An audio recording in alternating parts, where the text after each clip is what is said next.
Getting a free ride to college based on academic achievement is life-changing. But getting a free ride to an oceanside carnival for getting a semester A in high school? Well, that was a pure adrenaline rush.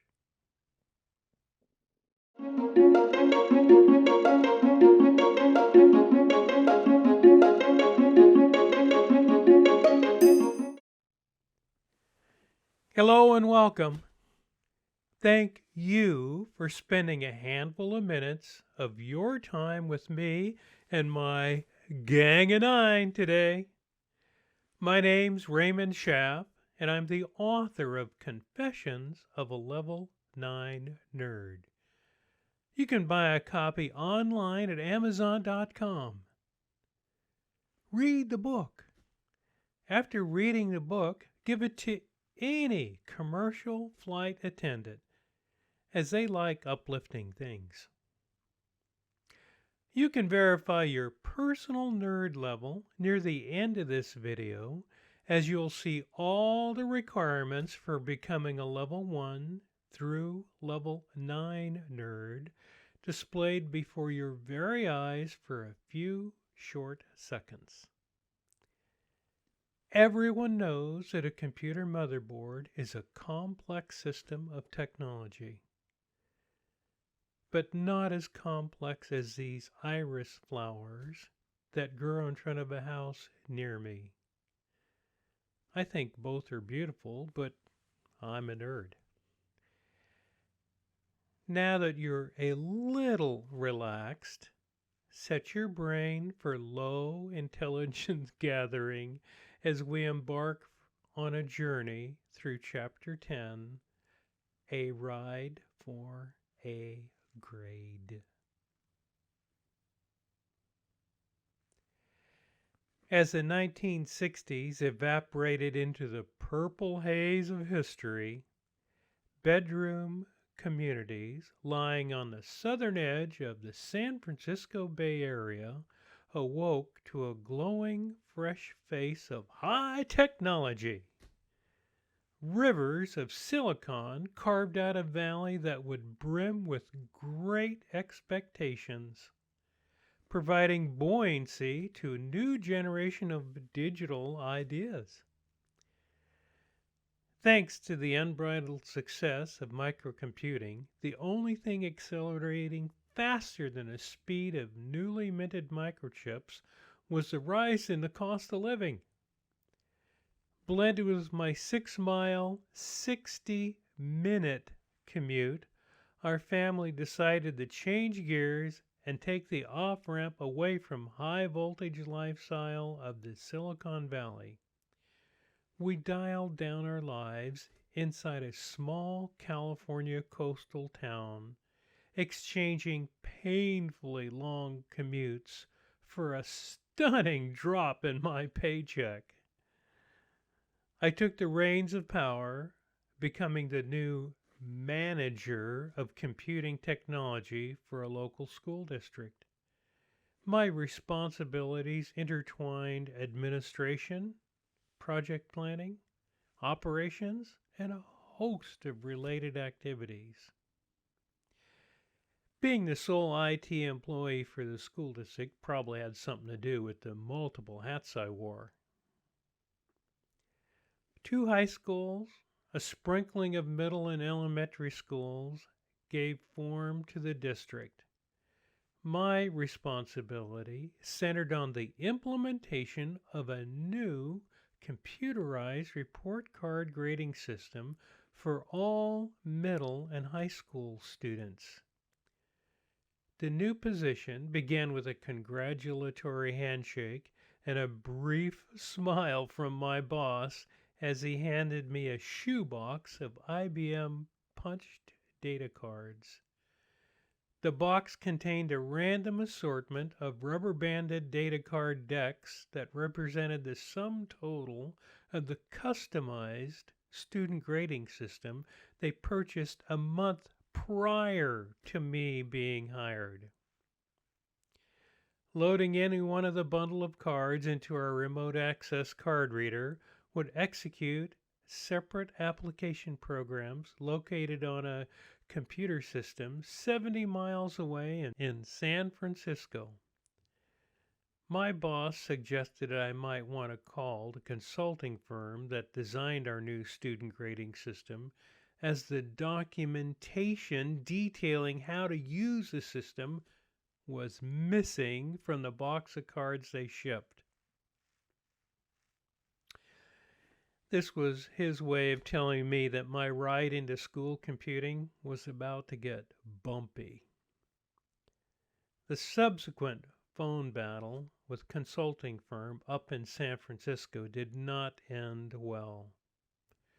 Soaring blood pressures led to a disclosure that the programmer responsible for the new student grading system abandoned ship for another firm before creating key documentation needed to use the complex series of programs. I was expected to figure out how all the program works by doing a few trial and error runs. I was good, but even I was not sure I was that good. This sealed my fate. I hung up on the company after indicating that a follow-up contract tied to a federal grant for a much larger district-wide student registration system would demand real documentation. I extracted a small modicum of pleasure by ignoring multiple follow-up calls from the corporate weasels who hoped to land a new contract for the massive new system, a complete figment of my imagination. I spent the following 6 months under the wing of an experienced local systems analyst who exposed me to the finer points of feasibility studies, workflow analysis, design, and COBOL computer programming. Months of analysis, coding, and preliminary testing just instilled the confidence I needed to launch the sparkling new grading system. Key to the success of the system rested on the faculty's ability to mark newly designed student grade cards with correct grading information. I spent weeks lecturing groups of teachers throughout the district on the magical powers of a number 2 pencil when filling in tiny grading bubbles on each student grade card. My first mistake was to believe that my audience understood what I was asking them to do. My second mistake was ignoring my first mistake and hoping everything would somehow work out in the end. With the semester spiraling downward, I distributed scores of grading kits replete with student grading cards and number 2 pencil to faculty members throughout the school district.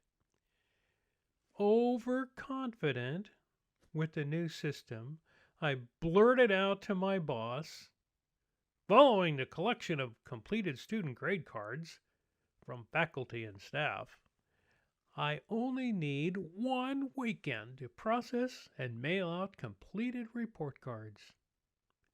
My supervisor, who had just a little less than 0 experience with computing systems, trusted me to make good on my grandiose promises. The deadline for teachers to complete their grading kits arrived on a breezy Friday afternoon.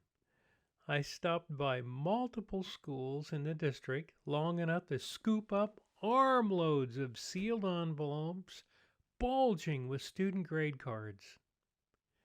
Anticipation rose as I stuffed the last of the envelopes into my car and headed back to the school district office. I glanced up into my rearview mirror and watched as the last school on my route shrunk out of sight, not realizing my fate would soon meet a similar vanishing point. Scores of bulging envelopes smothered my desktop as I ripped open the first one with ease, pouring out what proved to be a wave of nightmares. Hundreds of student grade cards disgorged from the envelope, layering my desk in an accountant's nightmare. Hieroglyphics, disguised as handwritten notes, marred the faces of countless student grade cards. Stapled, paper-clipped, and rubber-banded clumps of student grade cards created a mass of negative bling. I collapsed down into my chair as my thoughts went dark. Unable to process all the bad information at one time. Each new envelope I ripped open poured out similar chaos that collectively stamped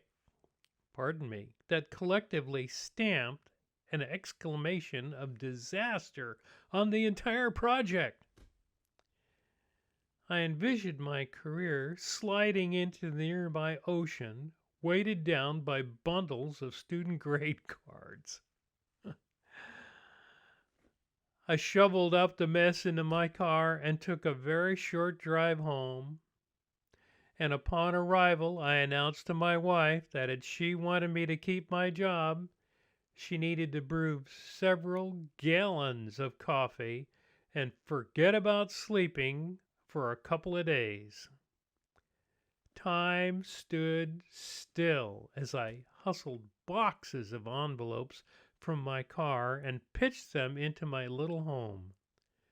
I tossed the last box of envelopes to my wife and shot back to my school district office.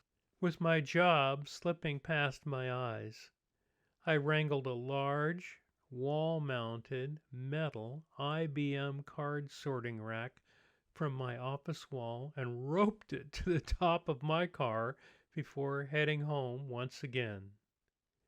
Panic and fear coursed through my veins as I slid the huge sorting rack off the roof of my car and carried it into the living room. I nailed the heavy rack to an open spot on our living room wall, making it a permanent, temporary fixture of our house. I took another hour and all available wall space to tack up the computer printouts of students, faculty, and master schedule listings. The 2-hour transition from family living area to corporate war room marked the beginning of a frantic weekend for my family. My wife and I pored over thousands of student grade cards, accompanied by several gallons of coffee before Saturday morning sunrise began peeking through our living room window. Together, we deciphered enough handwritten corrections to stop for a few moments and inhale some bacon and eggs. I drove back to my office under the cover of a sleepy Saturday morning and lashed a key punch machine onto the trunk of my car for the short trip home. I managed to muscle the machine between our kitchen's refrigerator and metal card sorting rack I had nailed to the adjoining living room wall the previous evening. Saturday afternoon and evening melted away as I key punched countless handwritten corrections to student grade cards from the corrections my wife and I had made over the past 18 or so hours. The weight of another 12 hours of non-stop key punching led to my demise, where in the middle of the night, several hours of lying motionless on the kitchen floor ended with screaming and crying come from our 3 small children. They woke up early Sunday morning to discover me unresponsive and curled around the base of the humming key punch machine on the kitchen floor. Repeated cries of "Daddy is dead!" pulled my wife out of bed, forcing her to console our children. Daddy is not dead. He's looking for a button that fell off his shirt, and has to look real close to the floor to find it. The ensuing search for the missing button, followed by a homemade breakfast for all, brought life back to our household. Multiple pots of fresh brewed coffee re-energized my fingers to key punch the final batches of corrections, creating boxes of data cards piled waist deep in my tiny living room. By late afternoon, I headed down to my office to finish the computerized grading process on our local system. Several false starts and stops marred the already mangled project as I scanned, calculated, and then printed hundreds of semester report cards. A sense of accomplishment rushed over me that evening as I forced fistfuls of mailers stuffed with individual student grade cards into our small town post office's slot marked "Local deliveries only." Overcaffeinated and underfed, I made my way home and slid into a silent slumber until Monday morning I was greeted by a beautiful sunrise. Still groggy from the weekend adventure, I called in sick and spent the remainder of the day sitting in a semi-vegetative state with my wife on our living room sofa, wondering how we were going to get the mounted card sorting rack down off our living room wall. Several early Tuesday morning trips to the school district office relieved us of the computing equipment that filled our home over the weekend.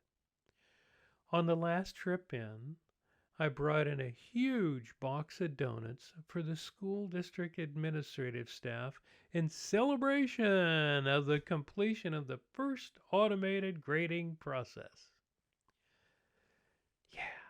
Within minutes of easing back into my office chair, the first call of the day made it to my phone. The conversation began with an irate school principal demanding to know why every one of his students received an A grade for their lunch period. I ended the brief conversation by apologizing to the principal and promising a quick resolution. I whipped out the programming's logic printout, hoping not to find what I eventually found. Logic that failed to fail. In disbelief and shock, I kept fingering over the cold and calculating COBOL programming logic lines that assigned a letter grade equal to the value contained in each student grade card. If the student grade card had an A filled in by the teacher, the student received an A grade. A B filled in equal to B, and so on and so forth. The programming logic expected an A, B, C, D, or F to be present on each one of the student grade cards.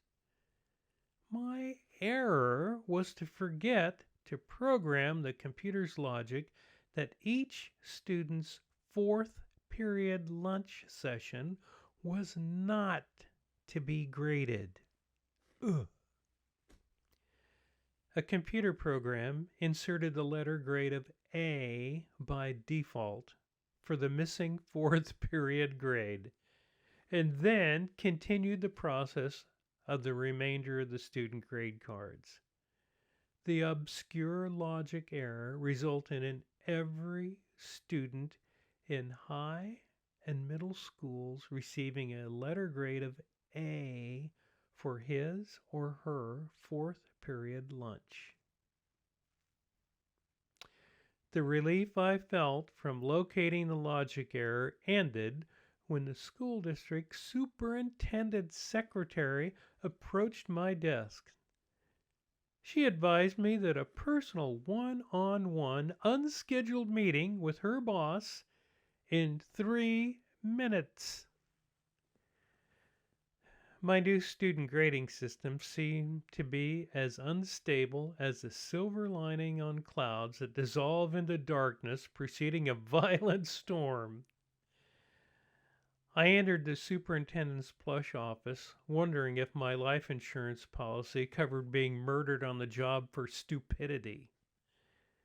His volcanic face heated the room as he bellowed, "How is it that all of my middle and high school students were given A's for their lunch period performance?"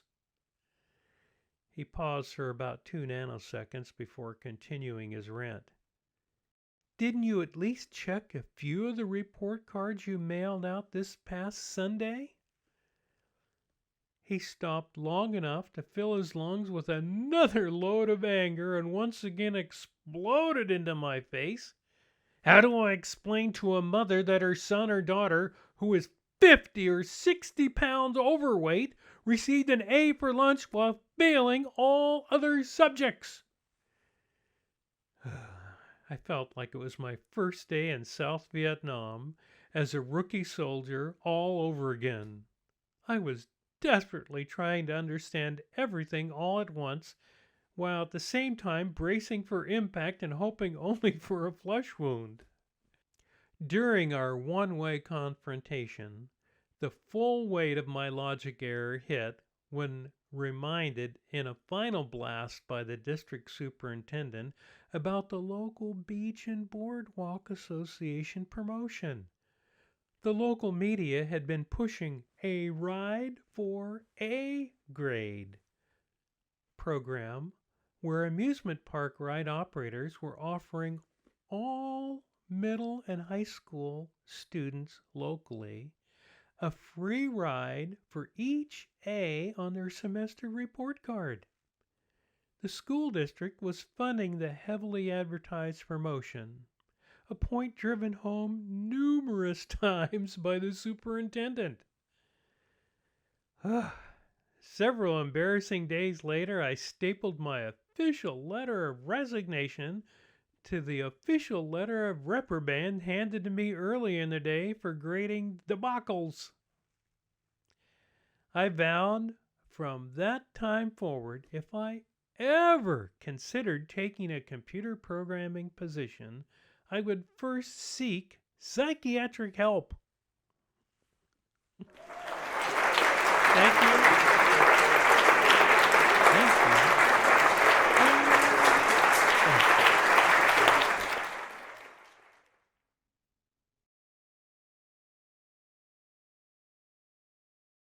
Time to take a few seconds and switch gears. Let's bring into focus a stupid smart suspender snapping level 9 nerd tip. Really cool.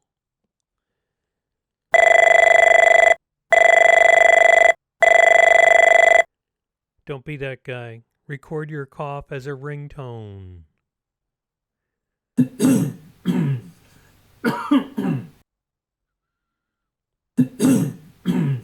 Your first cough gives you time to silence your phone no matter where you are. And now it's time to open my wall safe for a safe off-the-wall story about COBOL programming.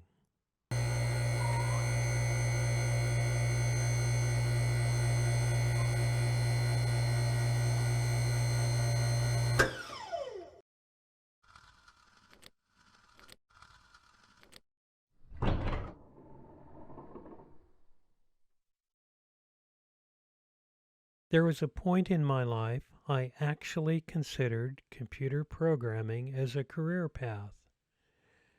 At that time of my youth, there were countless mainframe computer coding jobs waiting to be filled.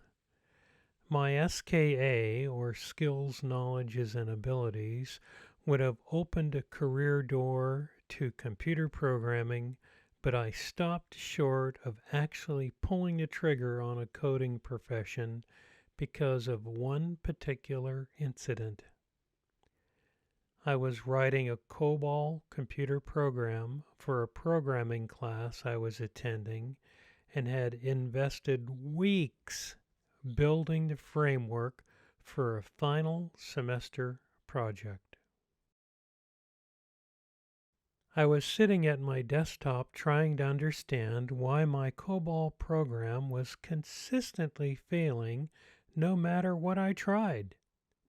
I spent hours poring over all my coding efforts, including multiple recompiles of source code and rewriting entire sections of COBOL programming logic statements. My brain got locked into an infinite loop on a silly coding flaw. Dozens of lines down in my COBOL programming efforts, I coded a line that included the number 5 as part of an instruction. I literally keyed a numeric 5 followed by the letters IVE instead of keying in the number 5. When a friend pointed out the obvious error, I blew a fuse and decided to choose a career path that avoided the absolute addiction of worrying about details relating to details.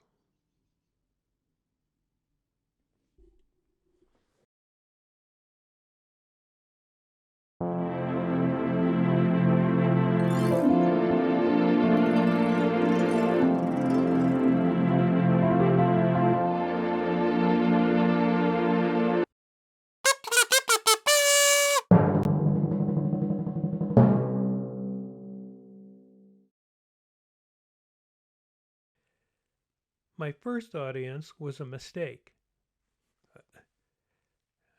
so I had them removed and replaced with a mistake-proof audience. Cut!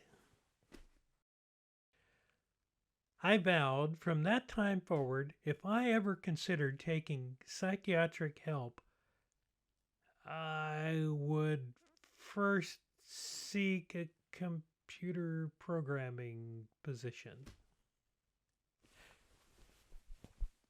Cut! You can buy a copy online at Amazon.com.